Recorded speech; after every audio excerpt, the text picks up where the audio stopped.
Un diputado de Vox en el Parlamento Balear ha felicitado explícitamente el 1 de abril como el Día de la Victoria, haciendo referencia a cuando Franco ganó la guerra e instauró la dictadura que tuvo a nuestro país sumido en la oscuridad durante casi 40 años. Bueno, pues un tipo en el Parlamento de Baleares reivindicándolo alegremente, cuando evidentemente el resto de diputados han dicho «¿pero esto qué barbaridad es?». El presidente del Parlamento, que es otro señor de Vox, por cierto, uno que arrancó unas fotografías de unas víctimas del franquismo, ha dicho que solamente veía una broma. Alucina.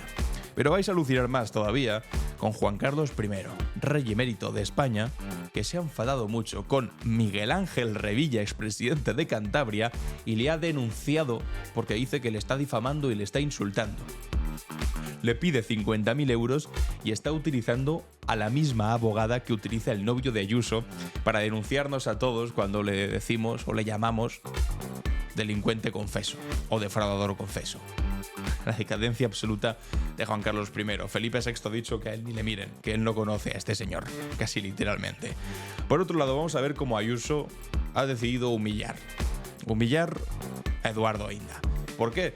Hombre, porque le paga un buen dinero y porque puede decidir cuando le dice «ven aquí, que hoy te vas a arrodillar delante mío». Bueno, pues eso ha ocurrido de una manera demasiado explícita y al mismo tiempo bastante triste para el señor Eduardo Inda. Y en el apartado internacional vamos a ver cómo hoy es el día que había marcado Donald Trump como el Día de la Liberación. ¿Qué quiere decir esto? Bueno, pues el día en el que va a comenzar su guerra comercial. ¿Se atreverá? ¿Lo empezará hoy? ¿Hasta dónde escalará esto? ¿Vendrán después las invasiones de Groenlandia, Panamá y Canadá? Lo veremos en un rato en Clave Barroso. Estás escuchando Clave Barroso, un podcast de Alan Barroso. El capítulo de hoy viene marcado con una cantidad espectacular, indecente, de delirios y locuras. Algunos un poco más preocupantes, como el primero que vamos a ver, y otros directamente de los que chotearte alegremente, como este delirio de Juan Carlos I denunciando a Revilla o el asunto de Eduardo Inda, que el pobre, sinceramente, no es que me dé demasiada pena, pero esto sí que da entre pena, rabia y también miedo.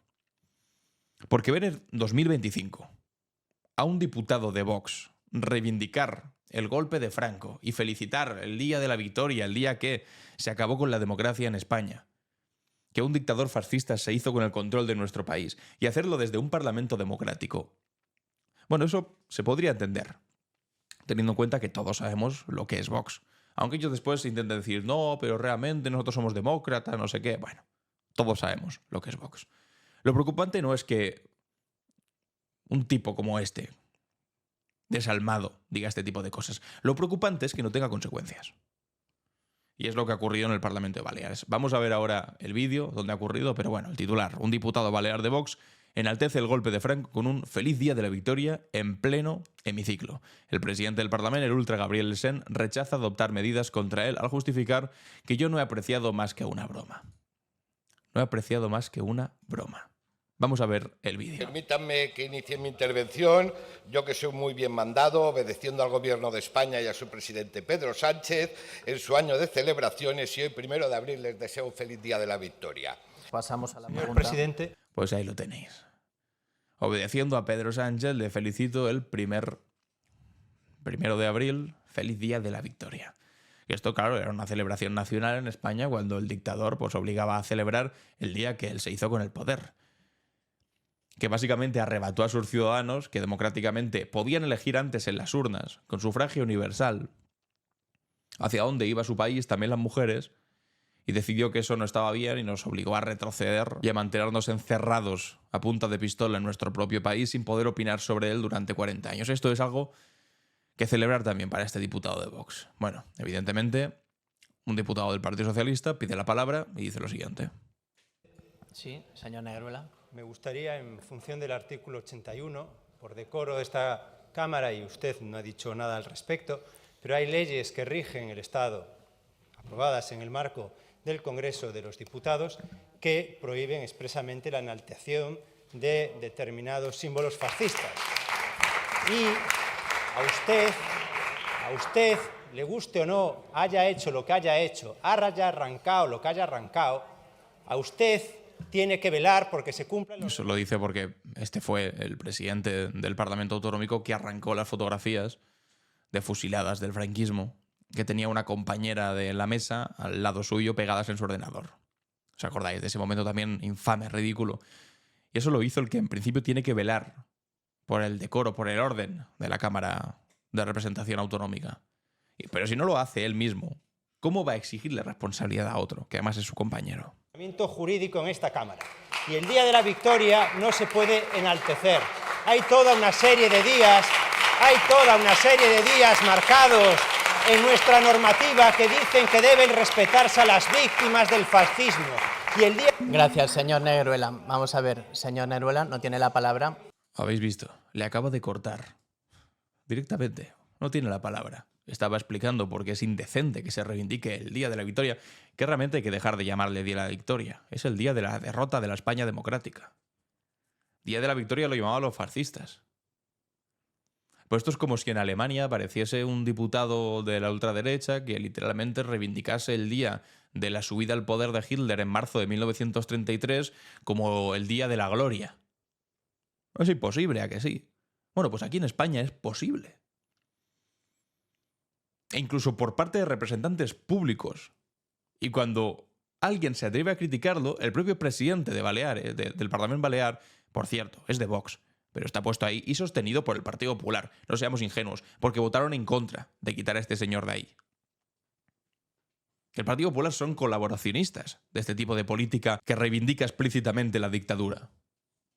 Y ahí sigue el tipo. Le corta la palabra y añade: Señor Negruela, no tiene la palabra. Señor Negruela, no tiene la palabra. Le llamo al orden por primera vez, señor Negruela.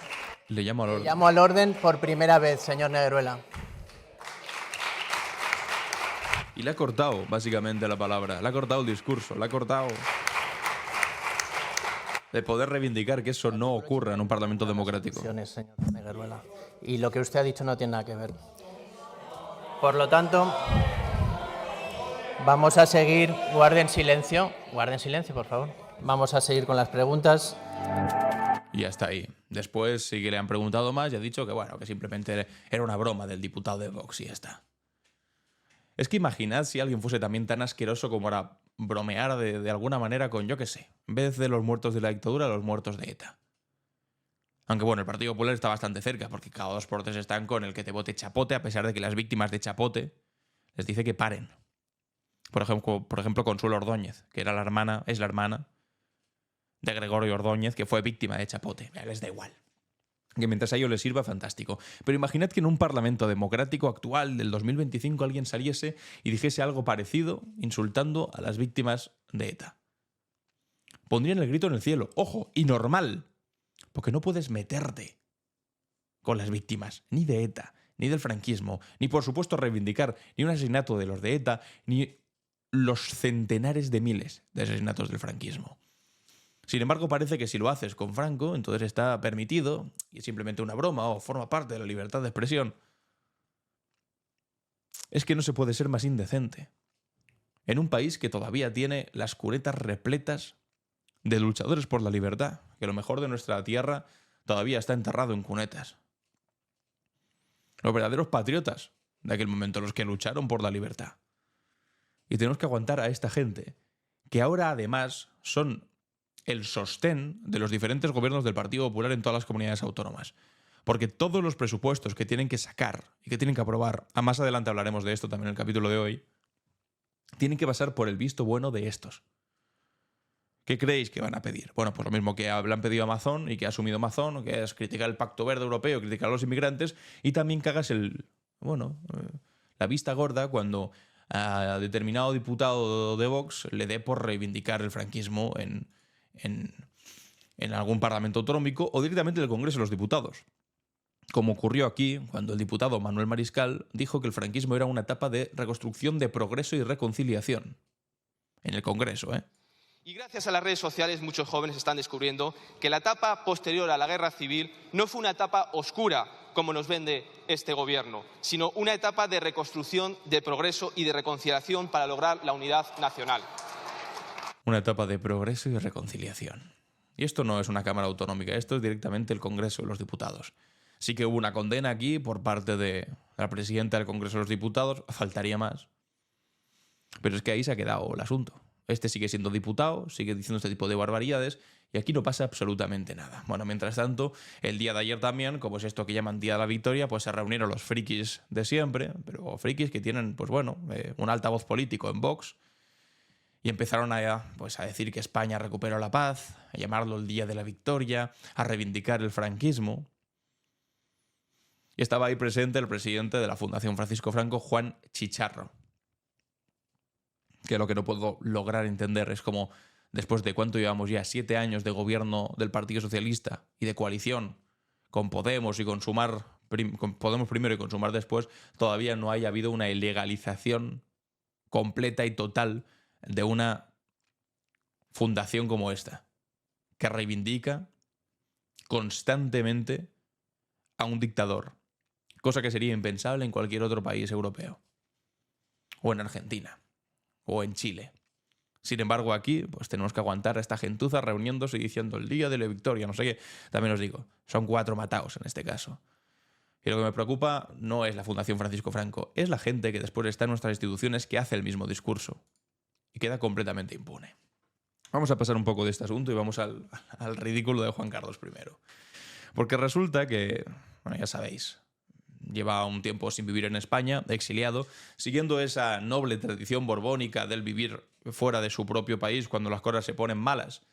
O cuando resulta que has robado demasiado y tu pueblo se cansa, que ha sido básico en la historia de España, esto desde Carlos IV, pasando por Fernando VII, después por María Cristina Regente, después por Isabel II, después por Alfonso XIII, después por Don Juan, padre de Juan Carlos I, y por supuesto hemos llegado a Juan Carlos I también saliendo corriendo de España y siendo, ojo, ciudadano fiscal, es decir, pagando los impuestos en Abu Dhabi, en Emiratos Árabes Unidos. Aquí no paga ni media.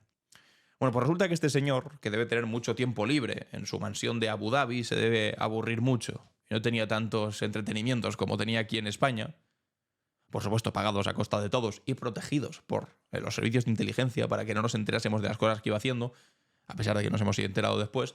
Resulta que debe estar todo el día con la tele puesta. Y cuando enciende la tele y escucha su nombre, nunca es para decir cosas positivas. Y de hecho le ha enfadado tanto que parece que el que más rabia le ha dado ha sido Miguel Ángel Revilla, que en otro tiempo fue uno de los grandes defensores de Juan Carlos I. Era de estos que decía una frase que no ha envejecido demasiado bien, que es esa de: yo no soy monárquico, yo soy juancarlista. Bueno, pues vaya papelón, porque para no ser monárquico y ser juancarlista, el juancarlismo no acabó demasiado bien y ahora la monarquía está intentando sobrevivir a costa de su hijo, el preparado, de Felipe VI, que está viendo con horror cómo a su padre se le está yendo la olla completamente, está perdiendo los papeles y acaba de emprender acciones legales contra el expresidente cántabro Revilla por expresiones calumniosas, dice.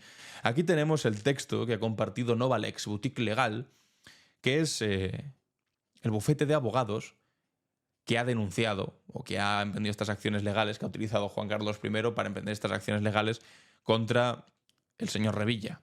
Que es curioso porque es, como os decía al principio, el mismo bufete de abogados que está utilizando el novio de Ayuso, Alberto Quirón, para denunciar a todos aquellos que le llaman defraudador confeso. Por cierto, en este mismo podcast nos llegó un requerimiento de esta misma señora, de Guadalupe Sánchez Baena, de Novalex, esta boutique legal que le llaman, este bufete de abogados, diciéndonos que no les gustaba una parte que habíamos dicho, amenazándonos con acciones legales.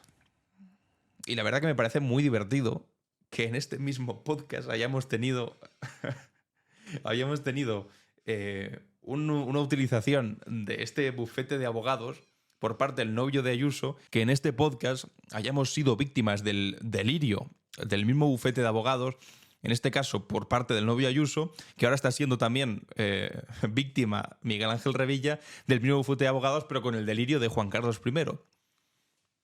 Me da a entender, no sé, mi opinión, que tal vez este bufete de abogados se dedica a darle salida legal a los delirios o a las inquietudes, o más bien, pues no sé, al ridículo más profundo expresado en voy a denunciar a todo el mundo que hable mal de mí, de gente pues en clara decadencia. Llámese novio de Ayuso o llámese Juan Carlos I. Vamos a leer aquí la carta que han enviado a Revilla. Por medio de esta presente nota de prensa me dirijo a ustedes para trasladarles la siguiente información.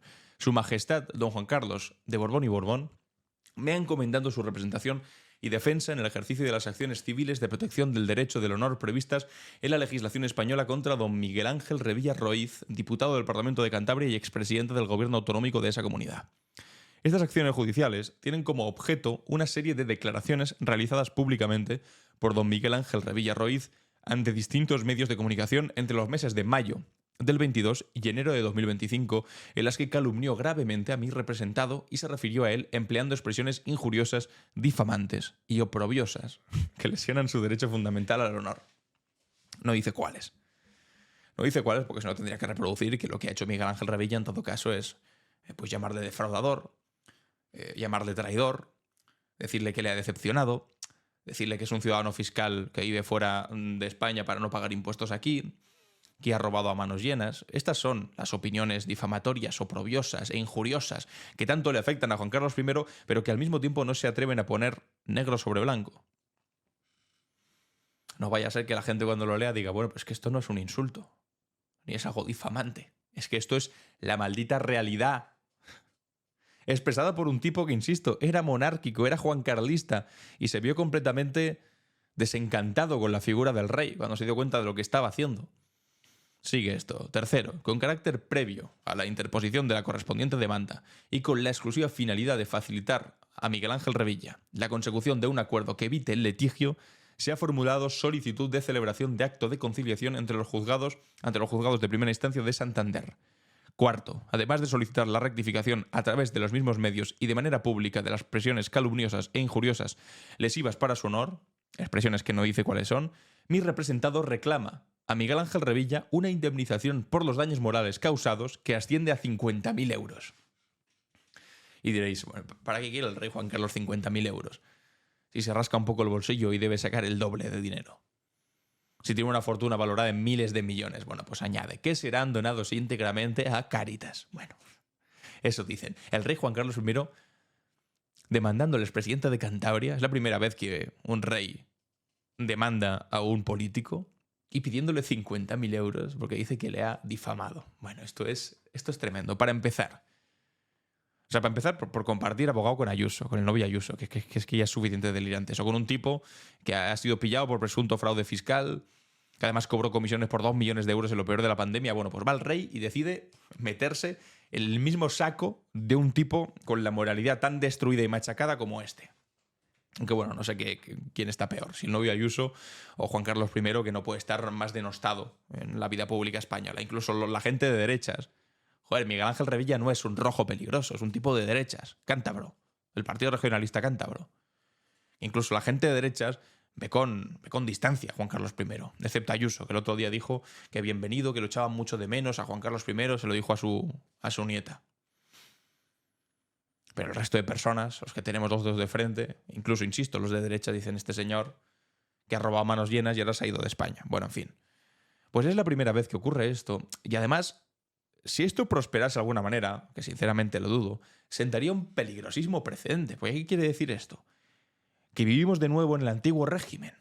Que ni siquiera puedes permitirte la gran hazaña de insultar a un rey de España. ¿Cómo te atreves? Vas a ser denunciado, vas a tener que pagar 50.000 euros. Pero ¿qué clase de...? Eso sí que es dictadura totalitaria, a estos que les gusta tanto hablar de esto. Y que al mismo tiempo reivindican la libertad de expresión. No, nosotros con la libertad y con la libertad de expresión. ¿Qué mayor libertad de expresión hay que si tú consideras que un jefe del Estado es un sinvergüenza, poderle llamar sinvergüenza? Que si consideras que un tipo ha robado a manos llenas y después se ha ido corriendo de España, es un ladrón.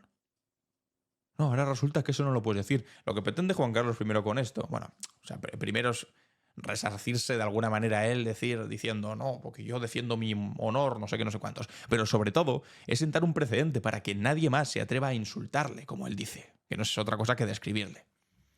Que es exactamente lo mismo que el novio de Ayuso cuando nos denuncia a todos para que no le llamemos defraudador confeso. Lo que pretende es que la gente no se lo diga.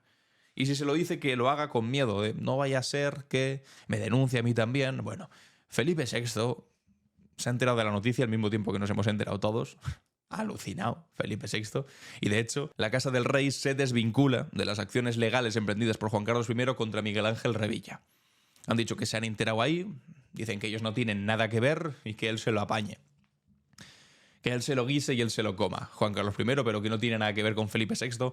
Y Felipe VI ve con pavor cómo cada vez que su padre abre la boca, solamente le da más argumentos a los republicanos. El principal militante en nuestro país por la Tercera República se llama Juan Carlos de Borbón y Borbón.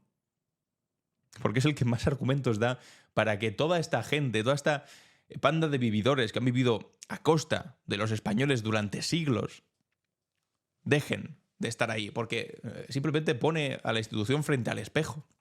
Entonces ha salido rápidamente Casa Real y dice, no tenemos nada que ver esto. Y al mismo tiempo, esto es noticia de cachondeo. O sea, esto se lo puede pasar en España. Revilla recibió la noticia de la denuncia del emérito en el rodaje de una película con Resines y Paz Padilla.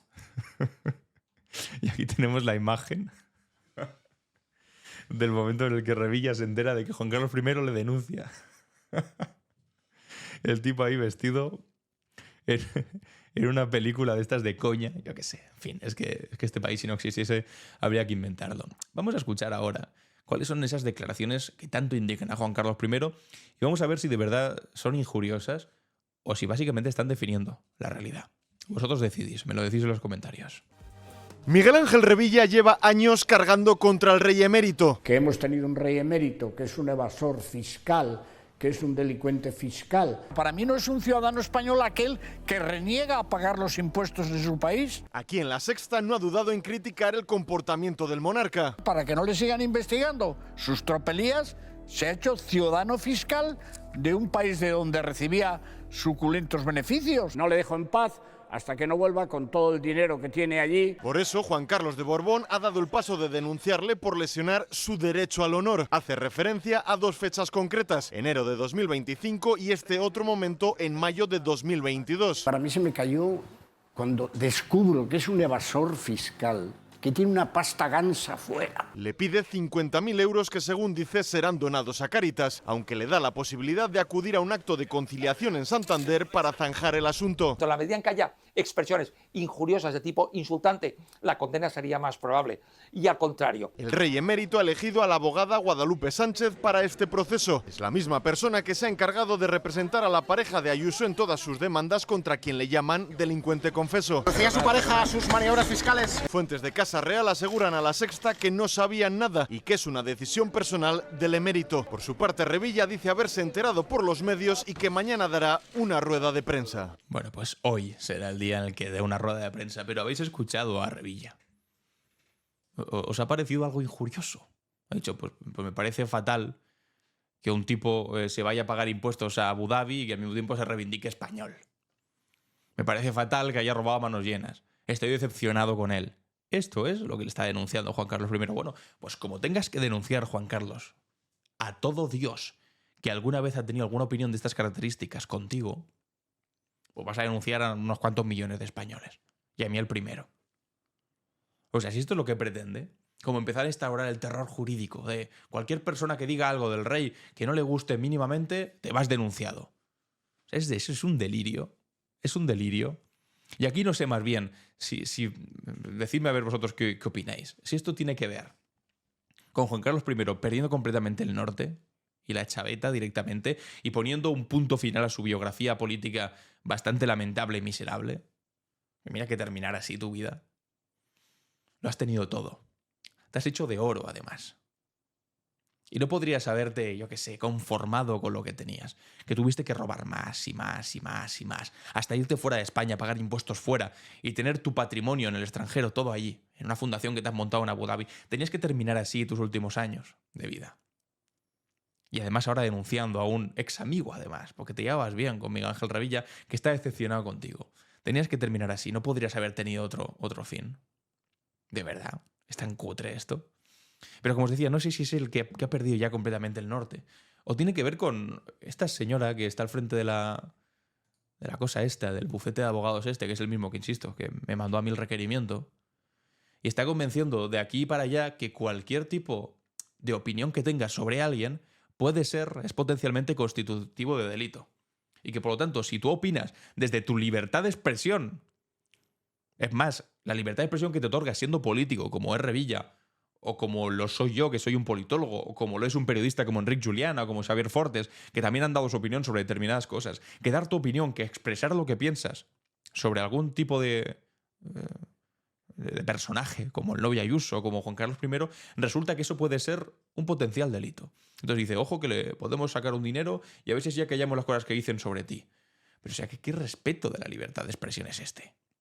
Bueno, pues no sé si es esta señora que habrá convencido, pues de la misma manera que convenció a un mediocre con dinero que se llama Alberto Quirón, ahora convence a otro mediocre con dinero en el extranjero. Supongo que la factura se la hará a Abu Dhabi, por supuesto que sí, para que también haga exactamente lo mismo. A esta le va bien porque así tiene publicidad, que supongo que le interesará pues sacar así gente con mucha pasta, con la piel muy fina, con ganas de denunciar a cualquiera que se atreva a decirle la verdad a la cara. Es delirante. Pero estoy convencido que queréis algo más delirante todavía, y es ver cómo Eduardo Inda se arrodilla de manera sumisa y ridícula delante de Isabel Díaz Ayuso. Ayer hice un vídeo en mi canal hablando de este asunto, tratándolo un poco más en profundidad. Si queréis ver todo este asunto lo podéis ir a ver ahí, pero es que no podía dejarlo de lado y tenía que hablar de ello en el podcast. Y es que resulta que Eduardo Inda le ha hecho una entrevista a Isabel Díaz Ayuso. Una entrevista lo diría él. Y yo diría, siendo benévolo, un masaje. Y algunos de vosotros diríais, no siendo benévolos, alguna que otra cosa igual un poco más explícita. Pero bueno, como mínimo un masaje, porque simplemente hay que escuchar la primera pregunta. Presidenta, muy buenos días. ¿Qué tal? Muy buenos días. ¿Cómo está? Fenomenal, muy bien. ¿Qué siente usted? Me imagino que se ciscará en los muertos de quienes lo dicen cuando le llaman asesina por el tema de las residencias. Residencias que hay que recordarlo, eran competencia en la pandemia de Pablo Iglesias Turrión. ¿Qué siente cuando le llaman asesina?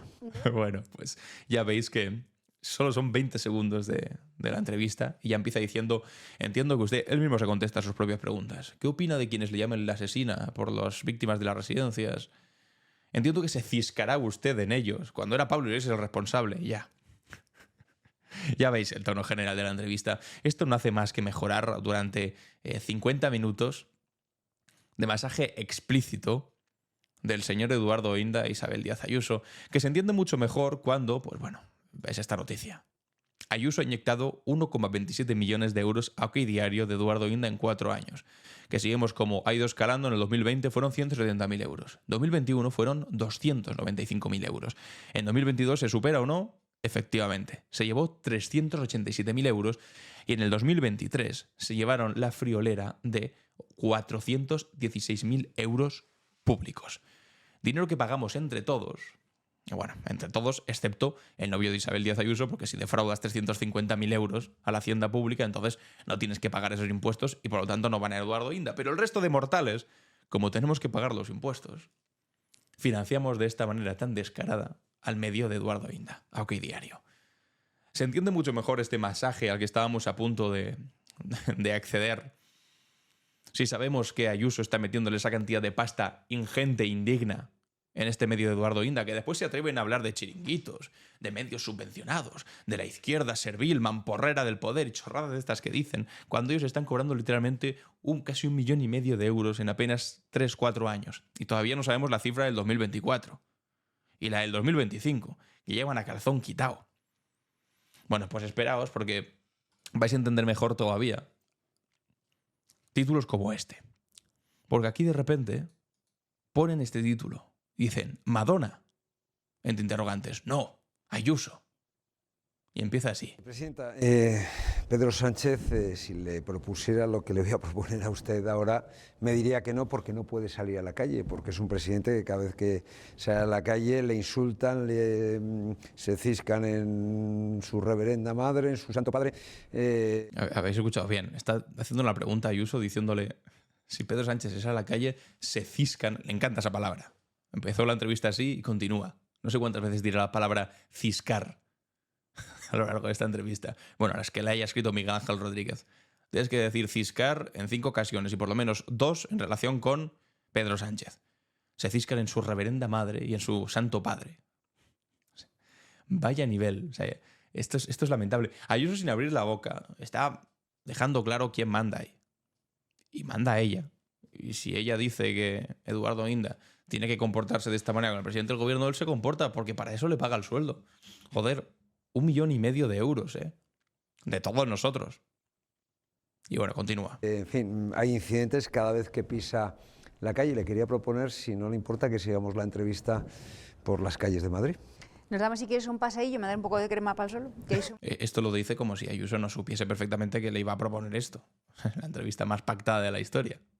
Más humillante de la historia también para el que se define periodista, pero que lo que hace es esta basura. Blanca. Y nos vamos, si quieres, a dar una vuelta. Pues nada, vamos a dar un paseillo. Hola, buenas tardes, ¿qué tal? Bueno, y dice, vamos a continuar la entrevista en la calle, pero realmente lo que han montado es una especie de meet and greet. Pues muchas gracias por... Para sacar a Ayuso ahí a la Puerta del Sol y que venga gente y se le haga fotos. Se acerca una monja de repente, se hacen fotos con ella y entonces, claro, dice Eduardo Inda, ¿ves cómo realmente a ella sí que la quiere el pueblo? No como a Pedro Sánchez, que le odia a todo el mundo. ¿Cómo se meten con Ayuso si es la más querida por el pueblo? Y en esto se convierte, o sea, en un elemento audiovisual que hasta el más furibundo defensor norcoreano de la propaganda norcoreana le daría bochorno reproducir en su país. Eso es, qué bonito. Entre Telemadrid y Teleayuso y lo que estáis viendo aquí, se han convertido pues en, básicamente, los aplaudidores oficiales, eso sí, con dinero público, de Isabel Díaz Ayuso. Porque es tu casa. ¿Qué tal? En fin, o sea, es un aparato de propaganda. Y tampoco está perfectamente engrasado, la verdad, porque se ven las costuras por todos los lados, sobre todo cuando sabes el dinero que le paga a Eduardo Inda, pero que básicamente ha convertido una entrevista en una especie de, bueno, pues echarle flores a la presidenta de la Comunidad de Madrid. Y esto, bueno, pues solo mejora, o empeora, depende cómo queráis. ¿Pero con quién voy? Evidentemente dice que Pedro Sánchez no puede hacer esto. Bueno, Ayuso ha salido a la calle y está aquí rodeado también de guardaespaldas. Aquí simplemente veis 1, 2... Y esto los que entran dentro de la imagen. Eso está lleno de guardaespaldas, evidentemente. Oye, y no lo critico, porque es una presidenta autonómica, lo entiendo. A la que además mucha gente le tiene ganas. Y no me extraña, precisamente. Pero es que esto de decir, no, claro, es que Ayuso puede salir a la calle y es muy querida, pero Pedro Sánchez realmente, dictador, no sé qué, no sé cuántos. Hombre, pues si fuese tan querido el Partido Popular o Ayuso, pues estaría gobernando ahora España. Y no se habrían quedado con una mano delante y otra detrás tras las elecciones del 23J.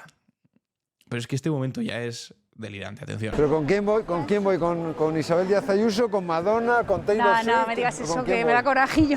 Pero es que hemos estado 30 minutos para dar un paso. Sobre todo... ¿Con quién estoy? ¿Con Madonna? ¿Con Taylor Swift?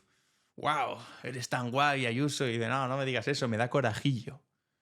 Bueno, claro, ¿qué pasa? Que después cuando sale a la calle y alguien le abuchea, como le ocurrió durante este fin de semana, lo vimos en el capítulo de ayer, en esa jura de bandera que se montó, el Partido Popular sale corriendo a decir que ha sido el PSOE, que ha llamado a sus familiares para abuchear a la presidenta en una jura de bandera. Casi son las cosas. O sea, cuando salgo ahí a la puerta del gobierno de la Comunidad de Madrid, en una entrevista preparada con Eduardo Inda, al que le doy 1,5 millones de euros, resulta que el pueblo me quiere. Ojo, como me abuchea a alguien, entonces ya... No, es que han traído a los familiares del PSOE, por supuesto. Está ahí los familiares de Óscar Puente y de Óscar López, ya con un primo de Pedro Sánchez. Es que, claro, los familiares del Partido Popular no se dedican a aplaudir ni a abuchear. Los familiares del Partido Popular a lo que se dedican es a cobrar comisiones por venta de mascarillas y lo peor de la pandemia. Como el novio, con el hermano, no son lo mismo.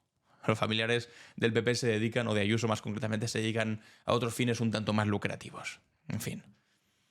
Si queréis ver el ridículo entero, infame, de esta entrevista de Eduardo Inda, la tenéis subida en el canal. Solamente si sois capaces de hacerlo, porque hay que ser muy valiente para verlo entero. Bueno, mientras tanto, el Partido Popular, ¿qué pasa? Se impacienta con Vox por los presupuestos autonómicos. Los presidentes de Murcia y Aragón se niegan a una teatralización similar a la declaración institucional en la que Mazón abrazó el discurso contra los menores migrantes y el ecologismo que le ha validado el sí a sus cuentas públicas. Es decir, ahora están, sobre todo, Azcón y López Miras en Aragón y en Murcia, viendo a ver si pueden conseguir lo mismo que consiguió Mazón, que es que Vox le apruebe las cuentas.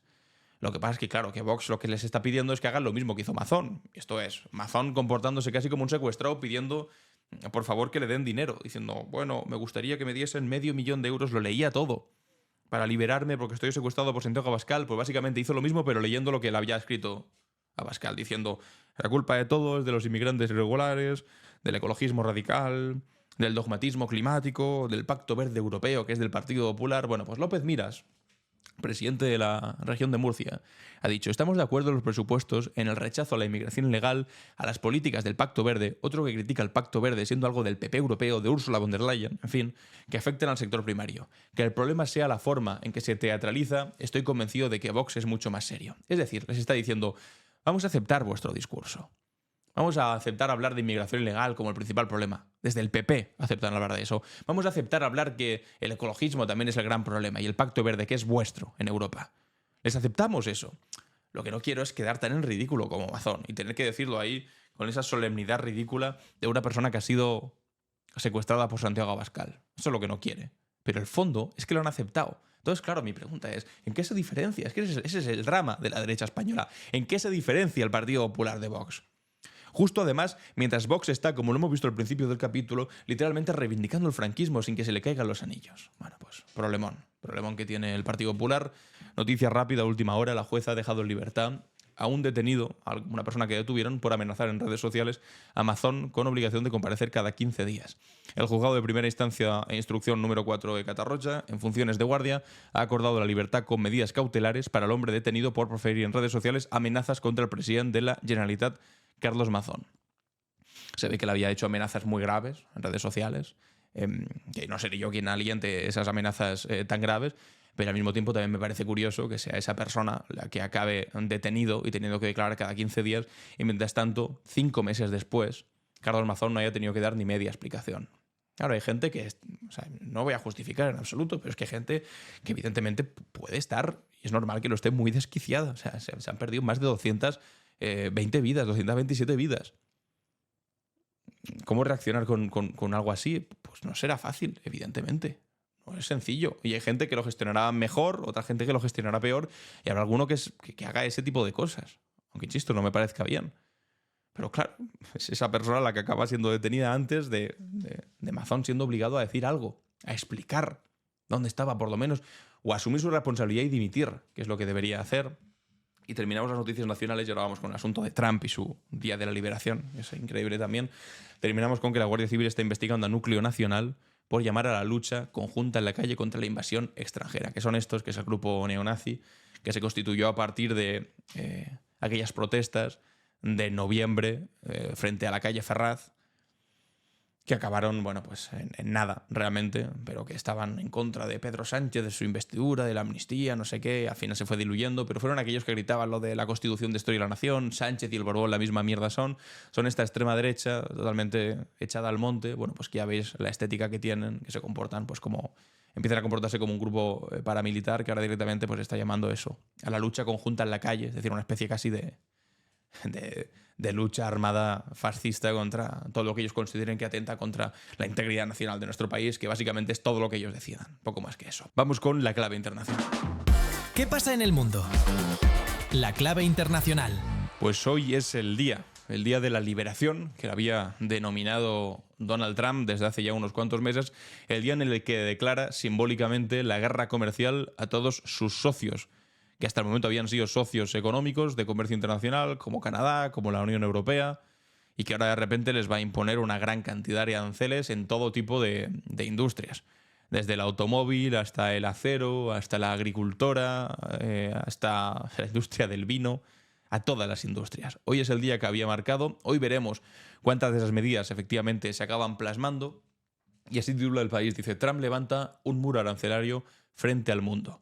Los aranceles son un impuesto a tu lista de la compra. Rezan esta semana en las calles de Washington anuncios pagados por Canadá. Las televisiones emiten mensajes de Toyota en los que la compañía japonesa resalta lo estadounidense que es. Las escaramuzas ya han comenzado, pero la declaración de guerra comercial se espera para este miércoles en la Rosaleda de la Casa Blanca, en un acto solemne en el que el presidente de Estados Unidos llama de forma grandilocuente Día de la Liberación. Donald Trump levantará un muro a las importaciones con aranceles que apuntan a superar el 20% de media, aunque los detalles finales no han trascendido. Trump ya dijo en un mitin que el 5 de noviembre, día de las elecciones presidenciales, era el día de la liberación. Para los ciudadanos estadounidenses, el 20 de enero de 2025 es el día de la liberación, proclamó luego en su discurso de investidura. Así que este es como mínimo el tercer día de la liberación en 6 meses. Como en las 2 ocasiones anteriores, el mundo mira hacia Washington en vilo. El presidente ha prometido para este miércoles lo que denomina de forma impropia aranceles recíprocos. En teoría se trata de castigar a los países que imponen a Estados Unidos aranceles más altos de los que sufren en la primera potencia del mundo. En la práctica, Trump tiene en el punto de mira a los que venden a Estados Unidos más de lo que compran.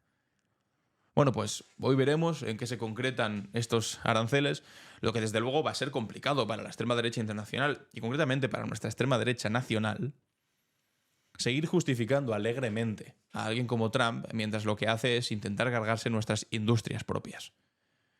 Que salga ahora Abascal a hablar con los agricultores mientras defiende a Donald Trump y los agricultores españoles tienen que soportar un 25% de aranceles.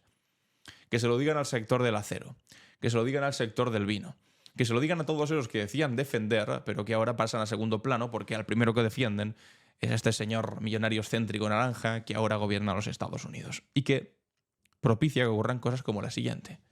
Comparte aquí Alberto Sicilia, corresponsal de La Sexta en Ucrania, este vídeo, diciendo: la fiscal general de Estados Unidos anuncia que pedirá 20 años de prisión para una persona arrestada por sabotear un concesionario de Tesla.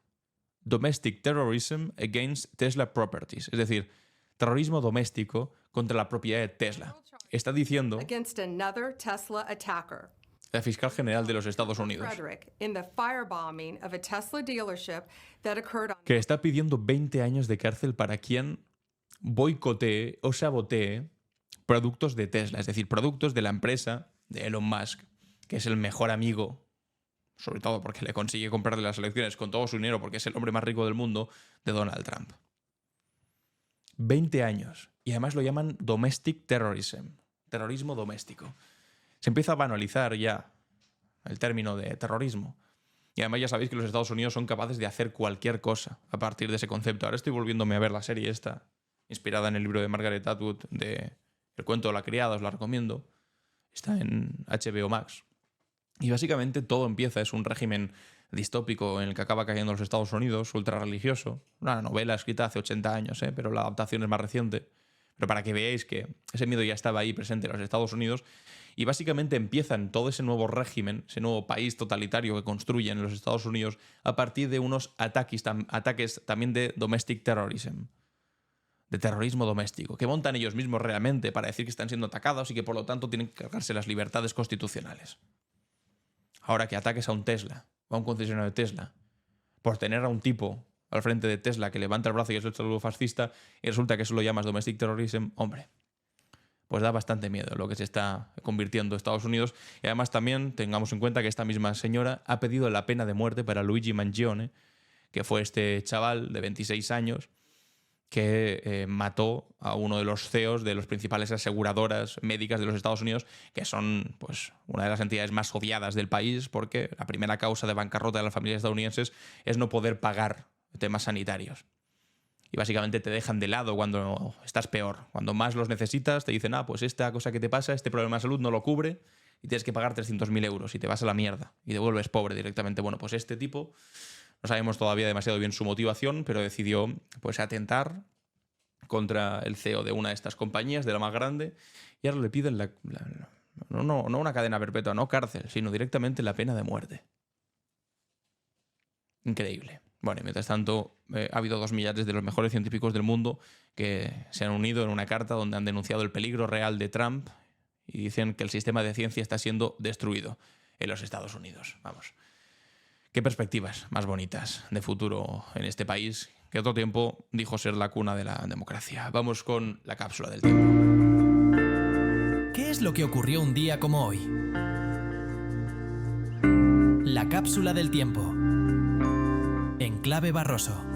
Comenzamos nuestro viaje de hoy en 1982. En las primeras horas del 2 de abril de ese año, tropas argentinas desembarcaban en las Islas Malvinas, territorio administrado por Reino Unido desde 1833, pero que Argentina reclama como propio. La operación denominada Rosario tomó por sorpresa a la pequeña guarnición británica que, superada en número, se rindió tras una breve resistencia. Así comenzaba la Guerra de las Malvinas, un conflicto que duraría 74 días y que se cobraría la vida de 649 argentinos y 255 británicos. Para entender este episodio en toda su complejidad, debemos situarlo en su contexto histórico. Argentina se encontraba bajo el yugo de una de las dictaduras más sangrientas de América Latina, la Junta Militar, liderada entonces por el general Leopoldo Galtieri. El régimen responsable de la desaparición forzada de miles de personas enfrentaba una creciente presión interna debido a la crisis económica y a las violaciones sistemáticas de derechos humanos. La invasión de las Malvinas tenía un doble propósito para la dictadura. Por un lado, satisfacer una reivindicación histórica profundamente arraigada en la conciencia nacional argentina, y por otro, desviar también la atención de la represión interna y unificar al país detrás de una gran causa patriótica. La estrategia, inicialmente exitosa, logró un apoyo popular masivo. Incluso sectores de la oposición y exiliados políticos apoyaron el reclamo territorial, aunque condenando, sin embargo, el gobierno militar. Aunque el cálculo de Galtieri resultó profundamente erróneo, porque la primera ministra británica, que por aquel entonces era Margaret Thatcher, cuya popularidad también estaba en declive debido a sus políticas económicas ultraconservadoras y neoliberales, respondió, ella, con una contundencia que la dictadura argentina no había previsto.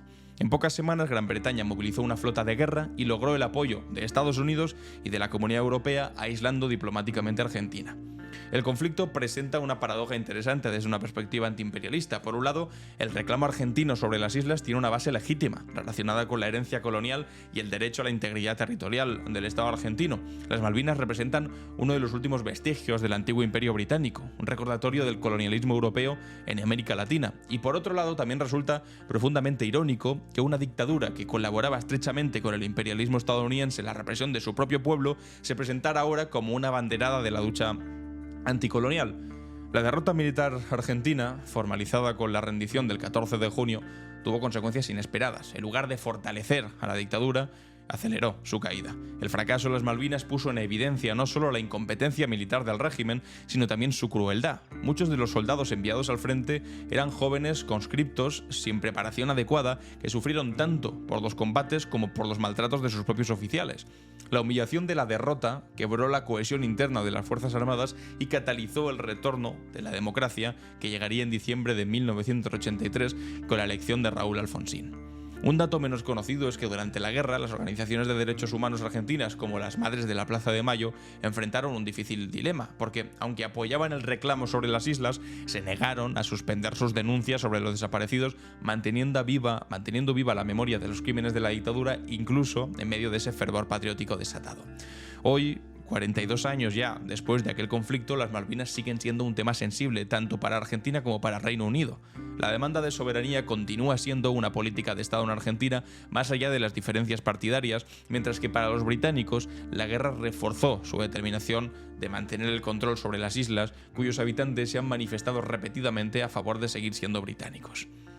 Viajemos ahora a 1908, un día como hoy, cuando nacía en Peguera, Cataluña, Ramón Vila Capdevila, más conocido como Cara Cremada, apodo que recibió debido a las cicatrices que le dejó un accidente en su juventud. Capdevila se convertiría en una figura legendaria de la resistencia anarquista contra el franquismo, un guerrillero cuya tenacidad desafió durante décadas a la dictadura. La vida de Cara Cremada está indisolublemente ligada a la historia del anarquismo ibérico. Miembro de la CNT, desde joven participó activamente en la revolución social que acompañó el estallido de la Guerra Civil en Cataluña. Tras la derrota republicana, cruzó la frontera hacia Francia, donde se unió a la resistencia contra la ocupación nazi, y finalizada la Segunda Guerra Mundial, cuando muchos creían que el régimen de Franco caería con sus aliados fascistas, Ramón Vila decidió regresar a España para continuar la lucha. Así comenzó su etapa como guerrillero, operando en las montañas catalanas, principalmente en las comarcas del Berguedá y del Ripollès. A diferencia de otros grupos de resistencia antifranquista, Cara Cremada se centró en sabotajes contra infraestructuras, especialmente líneas eléctricas, evitando acciones que pudieran causar víctimas civiles. Lo extraordinario de Ramón Vila es que continuó su resistencia solitaria mucho después de que la mayoría de los grupos guerrilleros hubieran sido desmantelados o hubieran abandonado la lucha armada. Mientras el régimen franquista ganaba reconocimiento internacional en los años 50, Cara Cremada seguía representando la persistencia del ideal libertario y la negativa a aceptar la dictadura como un hecho consumado. Su final llegaría en agosto del 63, cuando fue abatido por la Guardia Civil en un enfrentamiento cerca de Castellnou de Bages. Tenía entonces 55 años y era uno de los últimos guerrilleros activos contra el franquismo. Su muerte simbolizó, en cierto modo, el fin de una era de resistencia armada que había comenzado con la caída de la República. La figura de Cara Cremada ha sido recuperado en años recientes como ejemplo de la dignidad y la resistencia. Más allá de la valoración que puede hacerse hoy de la lucha armada, su trayectoria encarna la persistencia de un proyecto político y social, el del anarquismo ibérico de la CNT, que se negó a ser borrado por la represión franquista. Y finalmente, nuestra cápsula del tiempo nos lleva a un 2 de abril más reciente, el del 2005, cuando fallecía en el Vaticano el Papa Juan Pablo II, cuyo pontificado de casi 27 años dejó una huella muy profunda tanto en la Iglesia Católica como en la historia general mundial del siglo XX. Karol Wojtyła, nacido en Polonia en 1920, fue el primer papa no italiano en 455 años. Su elección en el 78 tuvo lugar en plena Guerra Fría, cuando su país natal se encontraba además bajo el régimen comunista alineado con la Unión Soviética. Este contexto marcaría decisivamente su papado y su visión geopolítica. El legado de Juan Pablo II es complejo y en muchos aspectos contradictorio. Por un lado, jugó un papel significativo en el proceso que llevó al colapso del bloque soviético, especialmente en su Polonia natal. Su apoyo al sindicato de Solidaridad, Solidarność, contribuyó a catalizar el movimiento de oposición que eventualmente conduciría a la caída del régimen comunista. Este posicionamiento geopolítico le granjeó la admiración de sectores conservadores occidentales, convirtiendo al Vaticano en un aliado de facto de los Estados Unidos en su confrontación ideológica con la Unión Soviética. Sin embargo, su crítica al comunismo no se extendió con igual fuerza a otros sistemas de opresión, porque su actitud, por ejemplo, hacia dictaduras de la derecha, por ejemplo en América Latina o en España en el mismo tiempo, fue mucho más ambigua. Por ejemplo, durante su visita a Chile en 1987, se reunió con el dictador Augusto Pinochet, un gesto que causó profunda decepción entre las víctimas de la represión. En el ámbito teológico, además, también Juan Pablo II también frenó las corrientes renovadoras dentro de la Iglesia. La teología de la liberación, que era un movimiento surgido en América Latina que buscaba poner la fe al servicio de la justicia social, fue también duramente reprimido durante su pontificado. Teólogos como Leonardo Boff o como Gustavo Gutiérrez fueron silenciados o marginados mientras se promocionaban organizaciones ultraconservadoras que aquí conocemos bien en España como el Opus Dei. Y hasta aquí, amigos y amigas, nuestra cápsula del tiempo. Vamos con las preguntas y respuestas. ¿Y tú? ¿Qué opinas? En Clave Barroso. Bienvenidos y bienvenidas a ¿Y tú qué opinas?, donde os hago una pregunta y después leo vuestras respuestas. Aquí Sasquatch dice: los abucheos que llueven sobre Ayuso es lo mínimo que esta criminal se merece. Sergio dice: respecto al vice, conviene que siga ahí y divida el voto de la ultraderecha, haciéndolo perder escaños en conjunto. Paula dice: menuda mierda de sanción lo de Alvise. Ni siquiera 2 días de sueldo, solo de las dietas de desplazamiento. Eso no es ni una palmadita en la mano, mucho menos un castigo. Se refiere a la sanción que le han puesto en el Parlamento Europeo de 2 días sin acceso a dietas, por no haber presentado su declaración de bienes y de ingresos de los últimos años. En fin, que es una sanción ridícula, estoy completamente de acuerdo. Y me ha hecho gracia estos 2 comentarios. Hablando de Ayuso, los abucheos de Ayuso, que decía aquí al principio Sasquatch, resulta que su mejor intervención ha sido decir que esto es un canal comunista. Bueno, fantástico. Como no estamos de acuerdo contigo y no criticamos las cosas y criticamos las cosas que a ti te gustan, por lo tanto es un canal comunista directamente. Y DJ Pompas añade: eres un mentiroso, equivocas a la gente. La Sexta lo ha modificado, se refiere también a los abucheos. Que cuando alguien abuchea a Ayuso, pues el PP te dice que es porque los familiares del PSOE van ahí a abuchear, y otros dicen que directamente es que estás mintiendo y que es una especie de conspiración y has puesto los sonidos de los abucheos de fondo. En fin, amigos y amigas, me encantan este tipo de comentarios. Y para el día de mañana me gustaría pues que me dijeseis, o sea, primero, sobre el asunto de Juan Carlos I, denunciando a Miguel Ángel Revilla, me parece alucinante. Después el tipo este de Vox felicitando el Día de la Victoria, celebrando a Francisco Franco, y también esta humillación absoluta de Eduardo Inda, esta genuflexión constante que él llama periodismo, pero que realmente es ser comprado por Ayuso en la entrevista ridícula entrevista, entre comillas, ridícula que hemos visto. Ya sabéis, una R, 2 puntos y vuestra respuesta. Y hasta aquí el capítulo de hoy, miércoles 2 de abril. Yo soy Alan Barroso y esto ha sido Clave Barroso.